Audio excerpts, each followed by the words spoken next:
इस तरीके से अभी हम देख रहे हैं कि पाकिस्तान के ख़िलाफ़ ये जो भारत और अफ़गान रजीम का ये गठजोड़ है और उसके नतीजे में होने वाली दहशतगर्दी है और उसका मुंह तोड़ जवाब जो हमारी फोर्सेस दे रही हैं, और जिस तरह से DGISPR ने भी क्लियर किया और फील्ड मार्शल ने भी क्लियर किया कि इनको जवाब इसी तरीके से भरपूर दिया जाएगा, तो अब मज़ीद इनको लगाम जो है वो डालना कितना ज़्यादा ज़रूरी हो चुका था, अब क्रूशल टाइम था कितना, और दूसरा ये कि कौन कौन सी ऑप्शंस हैं हमारे पास। बिस्मिल्लाहिर्रहमानिर्रहीम। सुबह बखैर, बहुत बहुत शुक्रिया जी। पहले तो सबसे पहले बहुत ही अफसोसनाक वाक़या है इतने बहादुर लोगों का चले जाना। यकीनन ये कौम के लिए एक मुश्किल लम्हा है, लेकिन साथ ही साथ ये हमारे हौसले को बुलंद करता है कि हम मादरे वतन के लिए किस हद तक जाने के लिए तैयार हैं। यानी कि एक जान है उसको भी नजराना कर देते हैं अपने मुल्क के ऊपर। ये बड़ी बात है। जहाँ तक का ताल्लुक है, इस टाइम पे मैं समझता हूँ कि बड़े स्ट्रॉन्ग फैसले अब लिए जाने वाले हैं, क्योंकि बलूचिस्तान के अंदर दुश्मन खुल खेल के काम कर रहा है।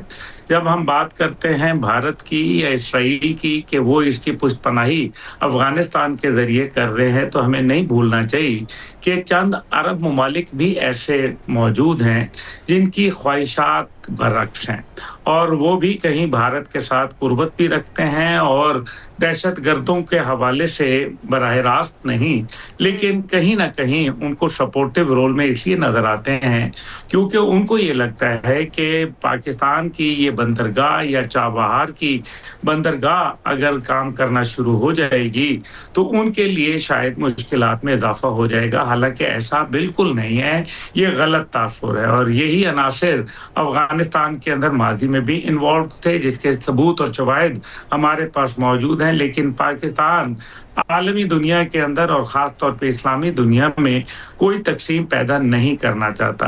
अब जहाँ तक अगर भारत की बात की जाए तो यकीनन इसमें कोई दूसरी राय नहीं है कि भारत ये सारा काम कर रहा है, और पाकिस्तान को पिछले साल बड़ी कामयाबी मिली थी जब BLA और मजीद ब्रिगेड को बाकायदा टेररिस्ट डिक्लेयर कर दिया गया था अमेरिका, बरतानिया और ऑस्ट्रेलिया की जानिब से। लेकिन फिर जब आर्टिकल 1267 को हमने इस्तेमाल करते हुए यूनाइटेड नेशन के अंदर केस फाइल किया कि अब इन तमाम दहशतगर्द तंजीमों के असासाजात को मुंजमद किया जाए, इनके साथ इनको फंडिंग रोकी जाए, और साथ ही साथ इनके जो सोशल मीडिया अकाउंट्स हैं और ट्रैवलिंग के ऊपर पाबंदियां आयद की जाए। लेकिन तब अमेरिका ने यूनाइटेड नेशन में हमसे मजीद सबूत और शवाहिद मांग लिए।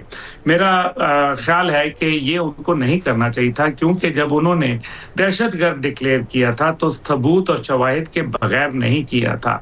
हाउएवर, हम आते हैं इंडिया के ऊपर। देखें, पाकिस्तान इस टाइम पे बहुत सारा किरदार अदा कर रहा है। बराह रास्त वो जंग में हमसे नहीं जीत सकते, इसलिए अब उन्होंने अपनी प्रॉक्सीज को इस्तेमाल करना शुरू किया है। बागराम के अंदर उन्होंने एक बाकायदा हीरोप ड्रोन के मैन्युफैक्चरिंग थी जो वहां उन्होंने लगाई थी, जिसके ऊपर पाकिस्तान ने हमला किया और उसको ख़त्म कर दिया। ये रीअसेंबलिंग थी, सॉरी। अब एक और रीअसेंबल करने की जगह उन्होंने काबुल एयरपोर्ट से 7 किलोमीटर दूर एक बिल्डिंग है जिसके चौथी मंजिल पे ये इसको कहते हैं रीबिल्ड कर रहे हैं उन जहाज़ों को, उन ड्रोन्स को, ताकि वो पाकिस्तान के खिलाफ इस्तेमाल हो सके। लेकिन अभी जो हालिया एक आपने देखा ड्रोन हमला हुआ, जिसके अंदर अफगानिस्तान से ड्रोन आए जिनको न्यूट्रलाइज कर दिया गया पाकिस्तानी फोर्सेस की जानिब से, वो बड़ा अहम है, क्योंकि कुछ बलूचिस्तान के अंदर ऐसे वॉरलॉर्ड थे और ऐसे लोग अनासिर मौजूद हैं जो अपने आप को सेल्फ प्रोक्लेम्ड कमांडर कहलवाते हैं। इन सब के पास जो है अफगान अस्कर, जिसको पहले अफगानिस्तान नेशनल जब वहाँ हुकूमत थी अशरफ गनी की, तो उस टाइम पे अफगान पुलिस के अंदर ये काम करते थे जैसे कि हमारे यहाँ इलीट फोर्स होती है। वो लोगों को यहाँ से जब उनको खतरा हुआ अफगानिस्तान के अंदर, वो भाग के बलूचिस्तान आ गए और इन लोगों के जाती गार्ड्स के तौर पर काम कर रहे हैं, और हर आदमी के पास 20 से 40 लोग तकरीबन मौजूद हैं। इन लोगों के खिलाफ अफगानिस्तान से ड्रोन का हमला हुआ। बहरहाल ये एक मेरे ख्याल में बहुत टफ टेरेन है। 44% पाकिस्तान का बलूचिस्तान हिस्सा है और वहाँ सिर्फ एक कोर फौज जो है वो डिप्लॉयड है, जिसके नतीजे के अंदर हम सब ये देखते हैं कि जो capacity building of the institutions थी वो नहीं हो सकी अच्छा। वहाँ बलूचिस्तान के अंदर, जो कि खास तौर पे पुलिस हो गई या काउंटर टेररिज्म डिपार्टमेंट हो गया या फिर उनकी लेवी फोर्स हो गई। वैसे भी बलूचिस्तान के अंदर एक बहुत बड़ा इलाका बी इलाका कहलाता है, जहाँ पुलिस और बाकी लोग फोर्सेस नहीं जा सकते। अच्छा, तो गुल ये साहब, बी एरिया अब जो आज जो अहम दौरा है वजीर आजम का, इसके बाद हुकूमत की क्या हिकमत अमली होगी? देखिए, मेरे ख्याल में अब हमें कुछ सख्त फैसले लेने पड़ेंगे, क्योंकि बलूचिस्तान के अंदर भी इशू ये है कि जब कोई वाकया हो जाता है तो वहाँ की लीडरशिप टीवी के ऊपर बैठकर क्रिटिसाइज बीएलए को नहीं करती, ना ही वो वहाँ जाके वहाँ लोकल सतह के ऊपर जो नेशनल एक्शन प्लान का हिस्सा था और पैगाम पाकिस्तान का बयानिया था उसको पॉलिटिकली डिलीवर नहीं किया जाता, क्योंकि मासवाए जो हुकूमती जिम्मेदार हैं, जो 2-3 ही लोग हैं जिसमें चीफ मिनिस्टर खुद भी शामिल हैं, वो उसके अलावा आपने टीवी पे किसी को आते नहीं देखा होगा।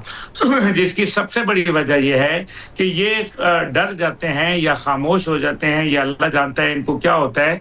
लेकिन जब भी कोई ऐसे वाकयात अफसोसनाक होते हैं तो पंजाब से, सिंध से, केपी से लोग आके बात करते हैं, नहीं करते तो वहाँ बलूचिस्तान के नहीं करते। मेरे ख्याल में वजीर आजम वहाँ जा रहे हैं और वो इसी सिलसिले के अंदर अब मेरे ख्याल में कोई या तो ऐसी सूरत भी हो सकती है कि इमरजेंसी टाइप की सूरत हाल डिक्लेयर की जाए या एक्स्ट्रा ऑर्डिनरी मेजर्स बलूचिस्तान हुकूमत के साथ मिल के लिए जाएं, ताकि जो है वो ऑपरेशंस को स्विफ्टली कंडक्ट किया जाए।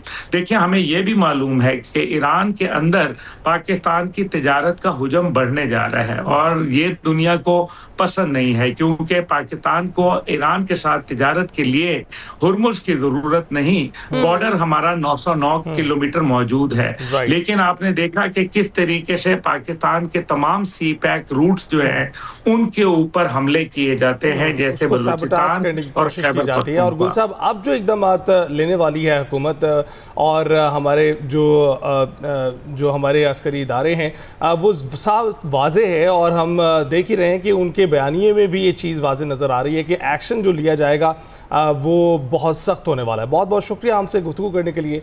ब्रेक के बाद हाजिर होंगे।